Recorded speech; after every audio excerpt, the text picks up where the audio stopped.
I wanted to tell them I was allergic to shellfish, but the words stayed in my throat like stones. The restaurant smelled like butter and lemon, and something sweet I couldn't name. Everyone was laughing.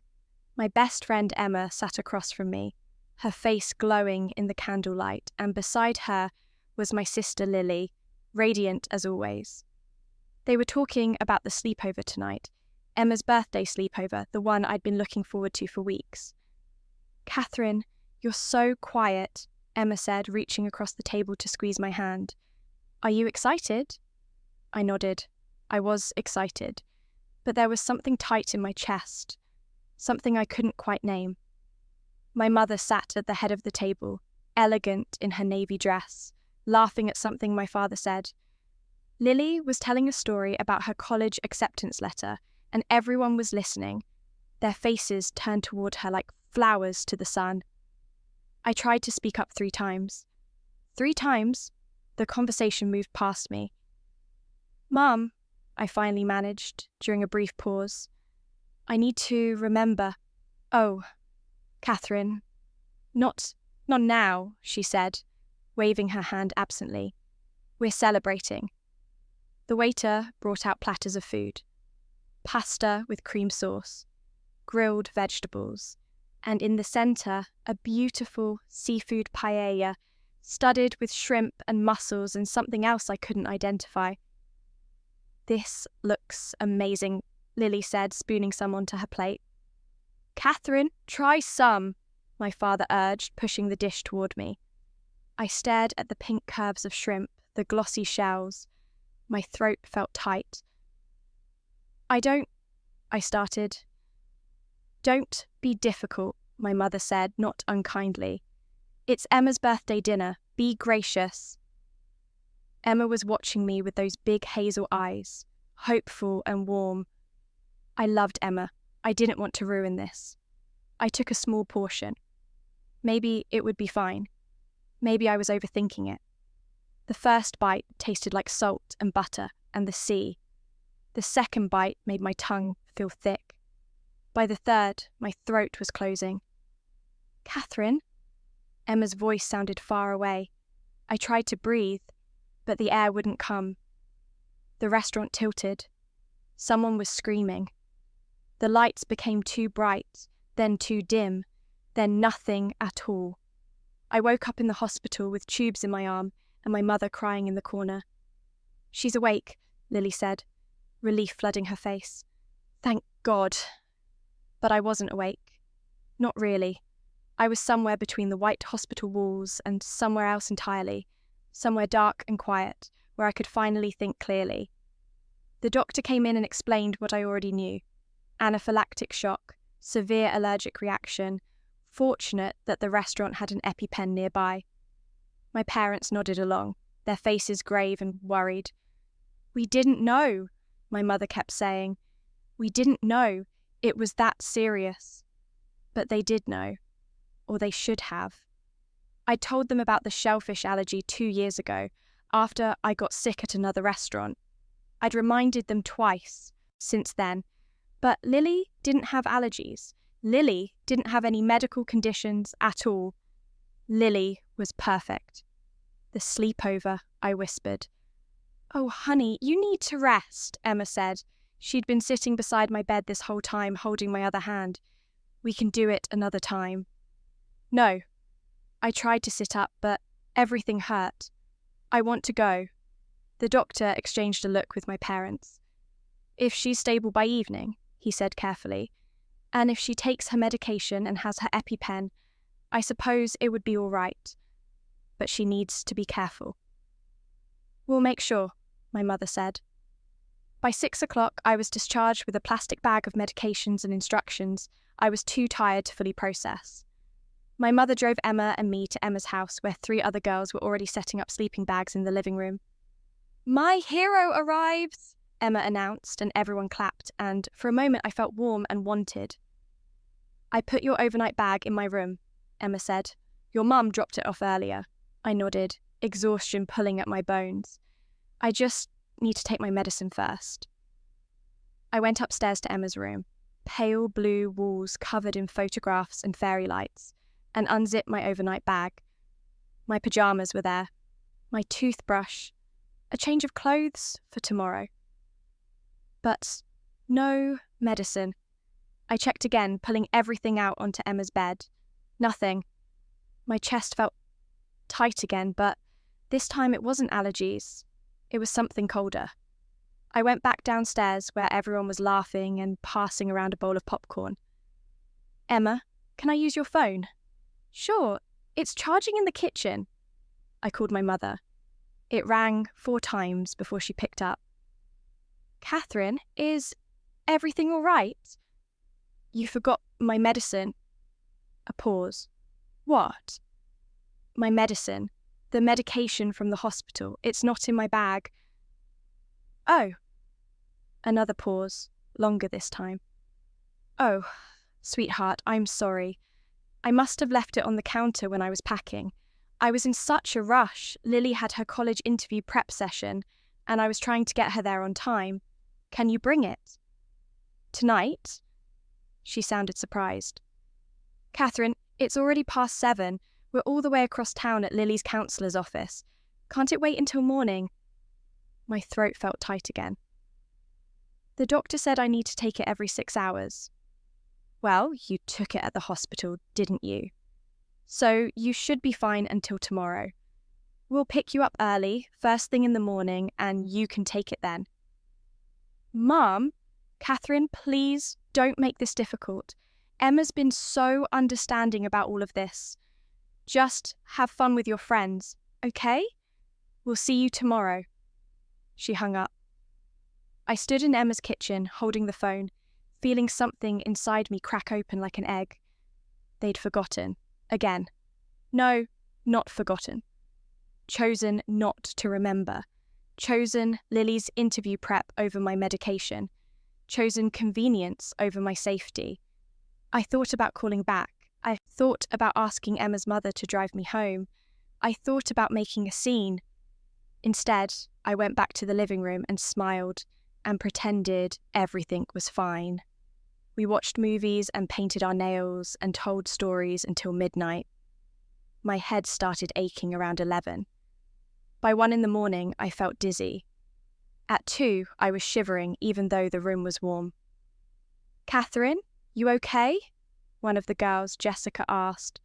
"Just tired. I'm not tired," I said. But I wasn't just tired. I was shutting down. My body was trying to tell me something, and I was too afraid to listen, because listening meant ruining everything, meant being difficult, meant being the problem again. At 3 in the morning, I went to the bathroom and threw up. At 4, I couldn't get warm. At 5, Emma found me curled up on her bathroom floor. "Katherine," she was shaking me. "Katherine, wake up!" I tried to open my eyes, but they felt so heavy. "Mum!" Emma was screaming now. "Mum, something's wrong!" Footsteps pounding up the stairs. Emma's mother's face appearing above me, her hand on my forehead. "She's burning up. Call 911. I wanted to say I was sorry. Sorry for ruining the sleepover. Sorry for being difficult. Sorry for existing in a way that required attention and care. But the words wouldn't come. The ambulance came. The EMTs came. They put me on a stretcher and took me away from Emma's house with its pale blue walls and fairy lights, away from the sleeping bags and the bowl of popcorn, away from the only place I'd felt wanted in months. At the hospital, they said it was a combination of delayed reaction to the anaphylaxis and missing my medication. They said I was lucky. They said I could have died. My parents came. My mother cried again. My father looked tired. "We're so sorry," my mother said. "We should have brought the medicine. We should have been more careful." But should have doesn't matter when you're lying in a hospital bed for the 2nd time in 24 hours, does it? Lily came to eventually. She sat beside my bed and held my hand and said all the right things. "You scared us," she said. "We love you so much." And maybe she even meant it, but love doesn't mean anything if it can't remember to pack your medicine. I stayed in the hospital for 3 days. They ran tests and adjusted my medication and lectured my parents about proper care for someone with severe allergies. My parents nodded and apologised and promised to do better. Emma came to visit with a stuffed bear and a card signed by all the girls from the sleepover. "I'm so sorry," she said. I had no idea you were feeling that bad." "It's not your fault," I told her. And it wasn't. It was never anyone's fault, really.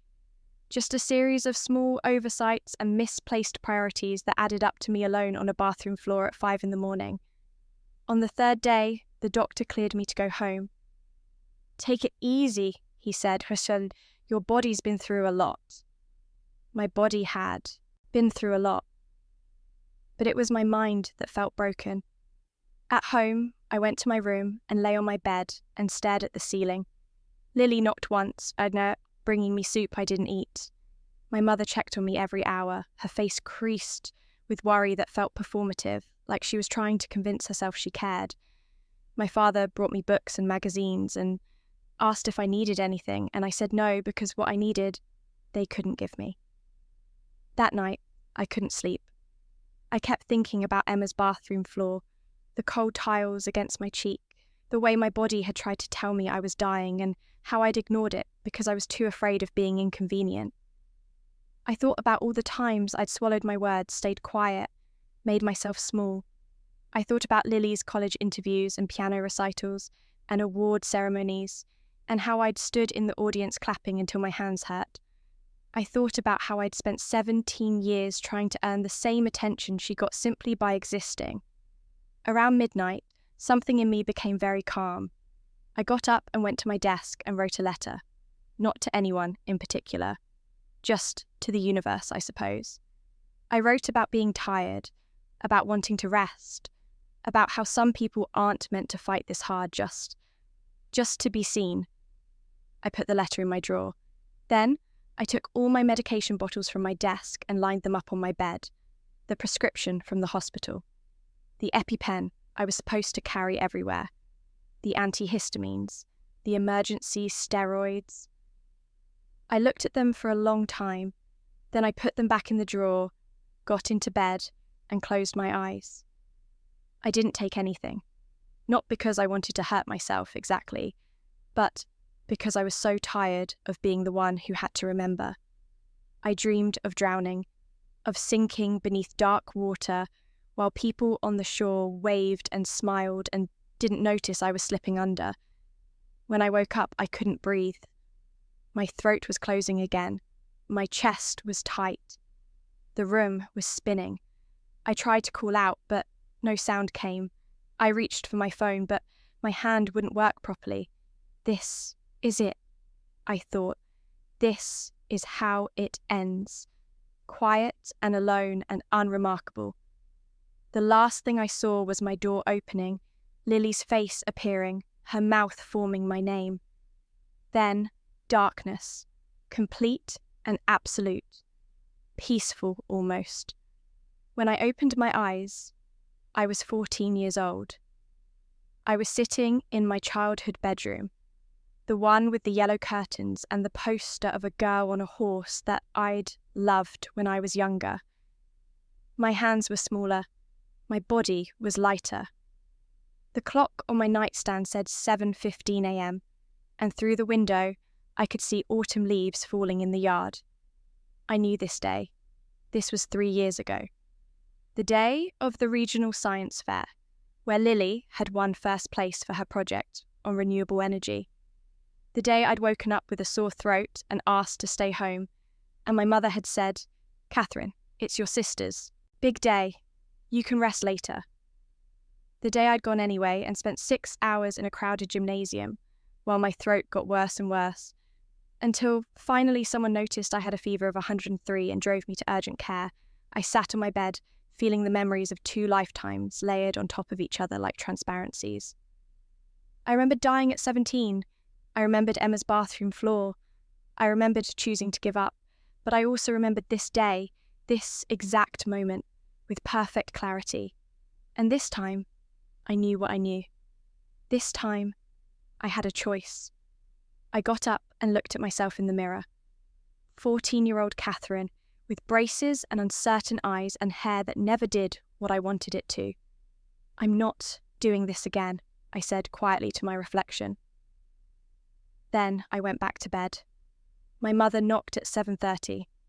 "Katherine, time to get up. Big day." "I'm sick," I called back. The door opened. My mother stood there in her navy dress, the same one she'd worn to Emma's dinner, I realised, or would wear. Time was confusing. "What?" "I'm sick. My throat hurts, and I feel hot." She came closer, put her hand on my forehead, frowned. "You do feel warm? I think I should stay home." I watched her face, watched the calculation happening behind her eyes, Lily's science fair versus my sore throat.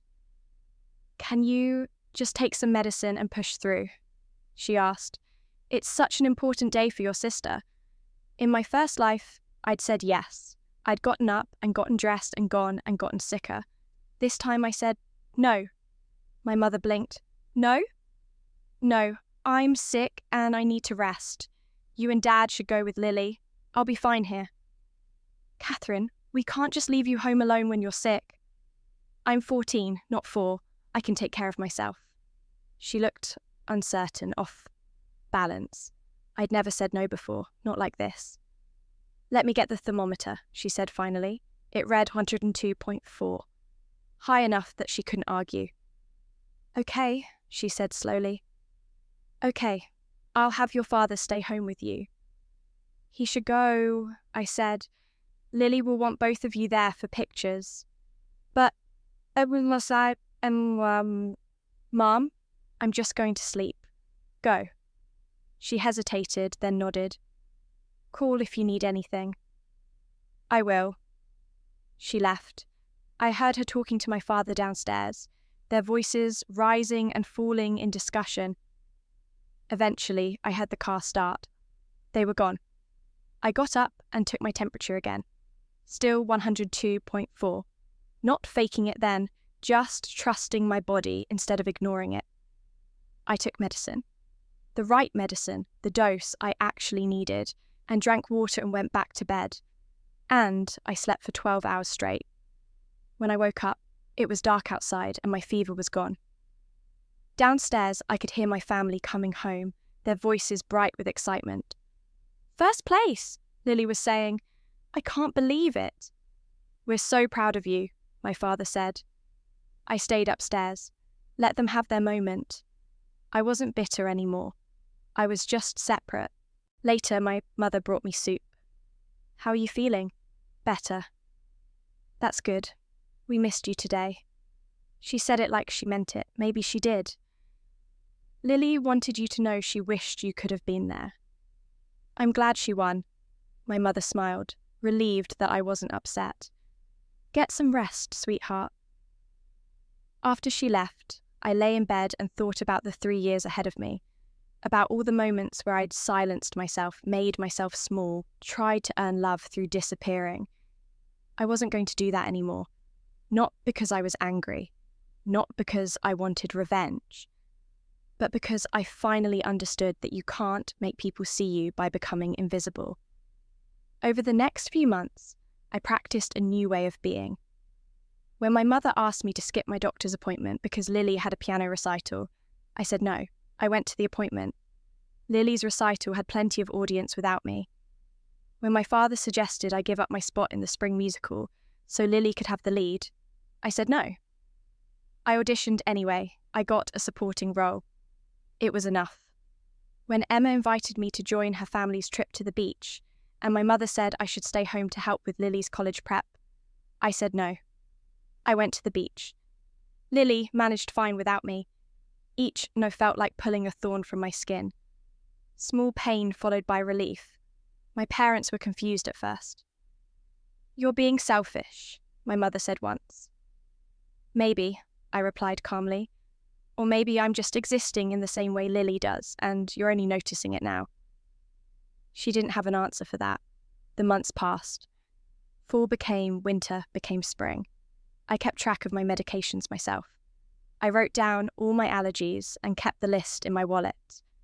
I learned to advocate for myself even when it was uncomfortable, and I watched my family notice me differently. Not with more love, exactly, but with more respect, with awareness. Lily started asking me things. Katherine, what do you think about this college essay? Katherine, can you help me with this? Not because I was useful, but because she'd realised I had opinions worth hearing. My father started checking in with me about my own plans, not just how I could support Lily's. My mother stopped assuming I'd simply comply. It wasn't perfect, but it was better. Then came the spring of my junior year, and I was 16 again, approaching 17. Emma's birthday was coming up. I'm thinking of doing a dinner and sleepover, she told me at lunch. Like fancy dinner at that Italian place. Then everyone comes back to my house. What do you think? My heart clenched. Sounds fun, I said carefully. You'll come, right? Of course. But this time, I was prepared. The week before Emma's birthday, I sat my parents down. I need to talk to you about something important. They exchanged glances. What is it? Emma's birthday is Saturday. We're going to dinner, then a sleepover at her house. That sounds nice, my mother said. It is nice, but I need you to understand something. I have a severe shellfish allergy. If I'm exposed to shellfish, I could die. It's not an exaggeration or me being dramatic. It's a medical fact. My father frowned. We know that, Katherine. Do you? Because last time, I caught myself. What I mean is, I need to make sure you really understand. And I need to make sure I have my medication with me at all times. And I need to know that if something happens, you'll take it seriously. Of course we will, my mother said, looking hurt. Good. Then I need you to help me put together an emergency kit.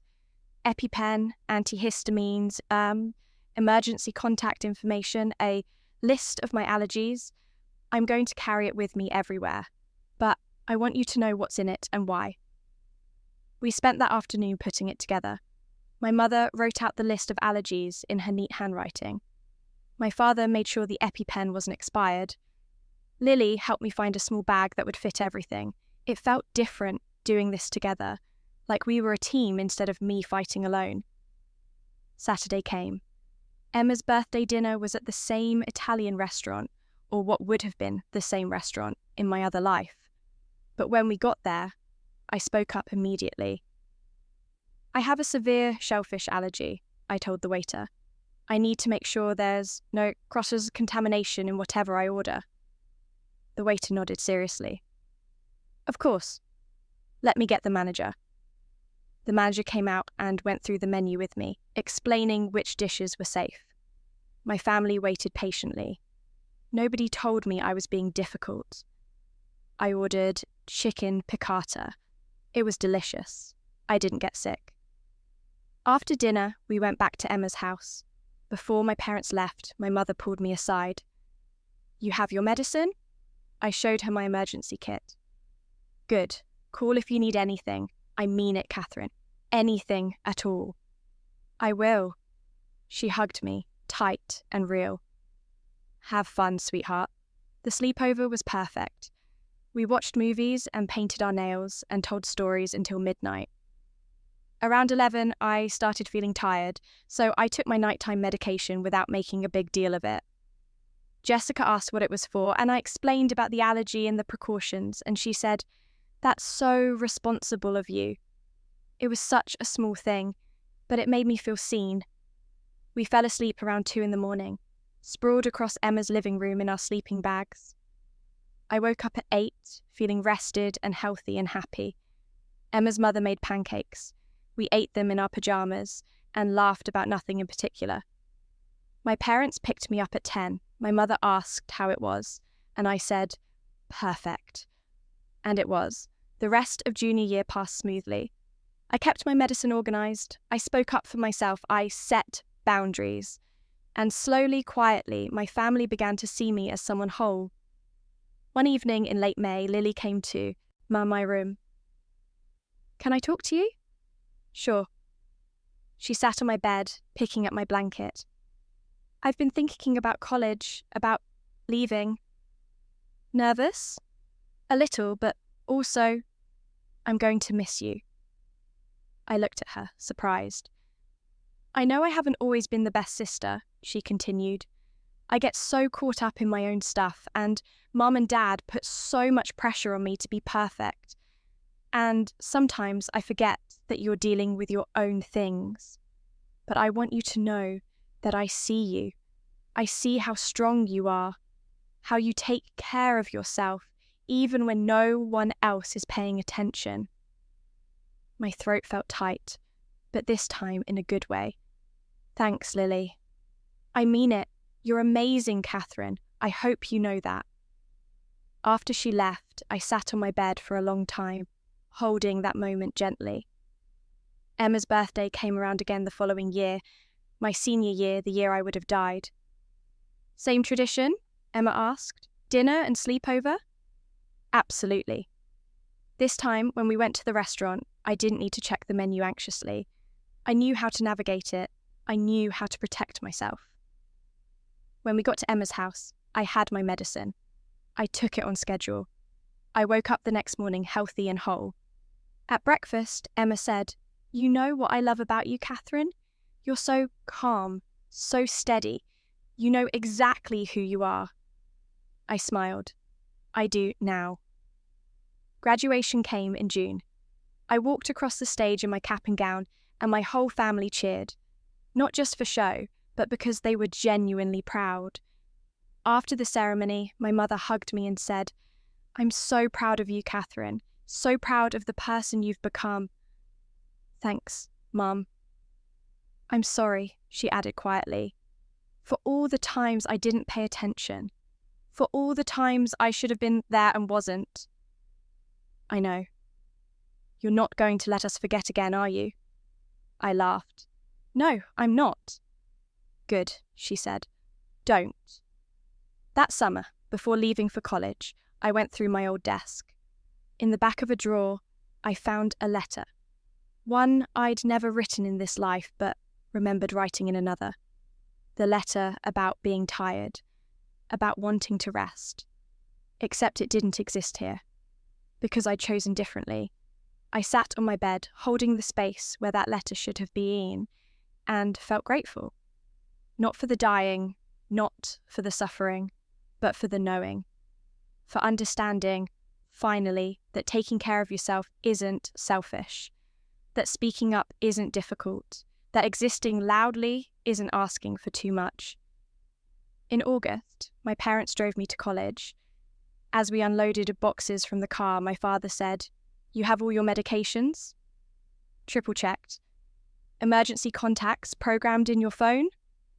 "Yes, Dad." "And you'll call if you need anything?" "I will." My mother hugged me goodbye with tears in her eyes. "I'm going to miss you so much. I'll miss you too." Lily was already at her college across the state, but she'd sent me a care package with snacks and a note that said, "Proud of you, little sister. Stay strong." After my parents left, I stood in my dorm room and looked around at the blank walls and empty shelves, all the space waiting to be filled. This was my life now. No rebirth needed, no second chances. Just one life lived carefully and intentionally and out loud. I unpacked my emergency kit first, put it in the top drawer of my desk where I could always find it. Then I unpacked everything else. College was hard in the ways everyone said it would be. Challenging classes, difficult professors, complicated social dynamics. But it was also freeing. Nobody here knew me as Lily's sister. Nobody here had expectations of who I should be. I joined a pre-med club, thinking about becoming an allergist. Someone who could help people like me learn to advocate for themselves. I made friends who checked ingredients on food labels without being asked. Who learned to use an EpiPen just in case. Who treated my medical needs as normal parts of who I was, not inconveniences to work around. I went on dates with people who asked about my allergies on the first dinner out, who made sure restaurants were safe before suggesting them. I learned that this was what it felt like to be seen, not as a burden, not as difficult, just as myself. Thanksgiving of freshman year, I went home. The house looked the same, but felt different. Smaller, maybe. Or I was bigger. Lily was there too, home from her college. We stayed up late one night talking in my room like we had when we were younger. "Do you remember that time you got sick at Emma's sleepover?" she asked. My heart stuttered. "What? Oh, no, wait. I'm thinking of something else. That time you got sick at the science fair? No, that's not right either." She shook her head. "I don't know. I have this weird memory of you being in the hospital, but I can't remember why." I went very still. "That's strange," I said carefully. "Yeah, dreams, probably." She yawned. "Anyway, I'm glad you're okay. Glad we're both okay." Me too. After she fell asleep in my bed, I lay awake thinking about the life I'd lived and the life I was living. About the girl who died on Emma's bathroom floor. About the girl who'd chosen to let go. About the woman I was becoming instead, careful and strong and quiet in her power. Years passed. I graduated from college with honours. Got into medical school. Specialised in allergy and immunology just like I'd planned. Emma and I stayed friends. She became a teacher. We still did birthday sleepovers sometimes, though now they involved wine and better movies. Lily got married to someone kind who treated her well. At her wedding, she asked me to stand beside her as maid of honour. "I couldn't do this without you," she said while we were getting ready. "You're my rock, Katherine. You always have been." I hugged her and thought about the sister who'd shone so bright I disappeared in her shadow, and the sister who'd learned to let me shine too. My parents got older, softer. They asked about my work with genuine interest, attended my graduation from medical school with pride equal to what they'd shown at Lily's events. One evening my mother said, "You know, Katherine, I think about the choices I made when you were younger, the times I didn't listen, the times I prioritised the wrong things. Mum, let me finish. I want you to know that I see you now. I see how strong you had to become to survive us. And I'm sorry it took me so long to notice." "Thank you," I said quietly. "You saved yourself," she continued. "We should have saved you, but you saved yourself instead. That's remarkable." I didn't tell her that I'd died once already, that I'd been given the rarest gift, a chance to do it all again, but better. Some things are too strange to explain. I'm 30 now. I run an allergy clinic in the city. I teach parents how to listen to their children's medical needs. I teach children how to advocate for themselves. I teach teenagers that taking care of your health isn't being difficult, it's being responsible. I carry my emergency kit everywhere. I check restaurant menus without embarrassment. I speak up immediately if something seems wrong. And I'm happy. Not because I got revenge on anyone, not because my family suffered or learned some dramatic lesson, but because I learned that survival isn't about making yourself small enough to fit into other people's comfort zones. It's about taking up the exact space you need and trusting that the right people will make room for you. Last week, Emma called me. "Remember that birthday dinner when we were 17, at the Italian place?" "Of course." I was thinking about it because my niece just got diagnosed with a food allergy, and her parents are being so careful about it. And I remembered how you handled everything that night. So calm, so prepared.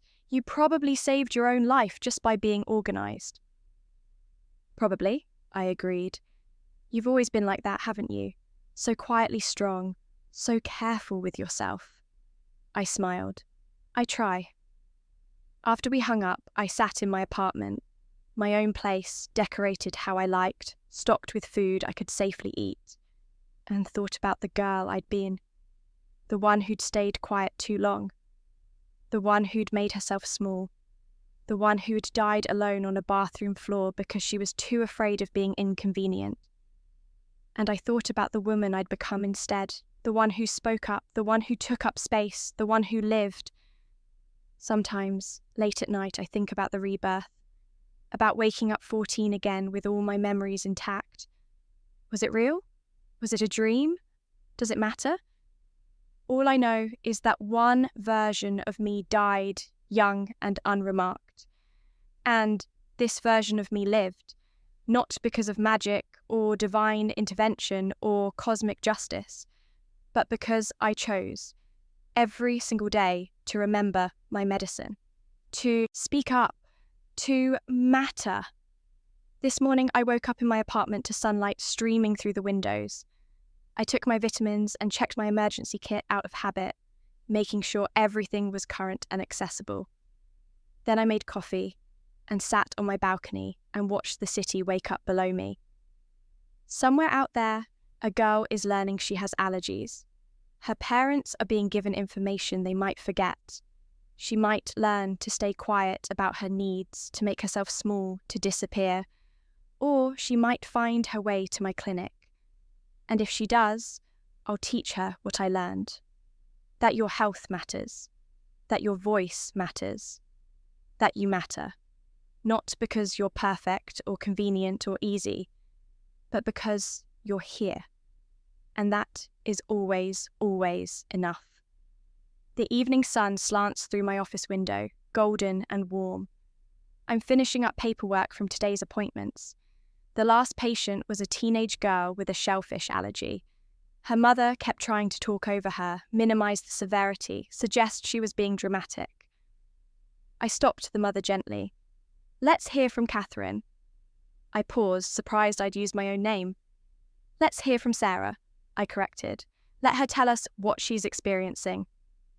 The girl looked at me with grateful eyes and explained her symptoms clearly, precisely, without apology.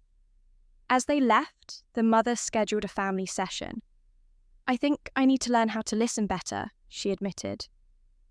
After they were gone, I stood at my window and looked out at the city. I thought about all the versions of myself. The one who died, the one who lived, the one who is standing here now. All the same person, really. Just different choices, different medicines remembered, different words spoken, different spaces claimed. I don't know if I was truly reborn or if I simply woke up one day and decided to live differently. In the end, it doesn't matter. What matters is this. I am here. I am healthy. I am whole. And I did that myself. Quietly, carefully, without drama or confrontation. I simply stopped disappearing. And in that space where I used to vanish, I built a life instead.